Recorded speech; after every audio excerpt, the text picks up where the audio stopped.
ঢাকা উত্তর ও দক্ষিণ মহানগর বিএনপির বাংলাদেশ জাতীয়তাবাদী নবজাগরণ দলের উদ্যোগে শুক্রবার ১৪ই মার্চ ফার্মগেটের জিয়া উদ্যানে এক বিশাল ইফতার ও দোয়া মাহফিলের আয়োজন করা হয়। হাবিবুর রহমান হাবিবের সভাপতিত্বে ও জহিরুল ইসলাম টিটুর সঞ্চালনায় প্রধান অতিথি হিসেবে উপস্থিত ছিলেন নাসির উদ্দিন নাসির, সাধারণ সম্পাদক, বাংলাদেশ জাতীয়তাবাদী ছাত্রদল কেন্দ্রীয় কমিটি। বিশেষ অতিথি হিসেবে ছিলেন আসিফ রহমান, সভাপতি, বাংলাদেশ জাতীয়তাবাদী শ্রমিক দল মিরপুর ১০, পিয়ার মাহমুদ হাসান, সভাপতি, বাংলাদেশ জাতীয়তাবাদী নবজাগরণ দল, নাজমুস সাইক, সাধারণ সম্পাদক, বাংলাদেশ জাতীয়তাবাদী নবজাগরণ দল সহ অনেক নেতাকর্মী। উক্ত অনুষ্ঠানে বাংলাদেশ জাতীয়তাবাদী নবজাগরণ দলের সাধারণ সম্পাদক নাজমুস সায়েব বলেন, মুক্তিযুদ্ধে সাবেক রাষ্ট্রপতি জিয়াউর রহমানের অবদান বলে শেষ করা যাবে না।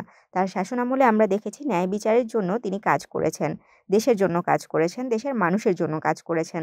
১৯৭৮ সালে যখন বিএনপি ঘোষিত হলো, তার আগে থেকে শহীদ প্রেসিডেন্ট জিয়াউর রহমানের গোল ছিল দেশপ্রেম।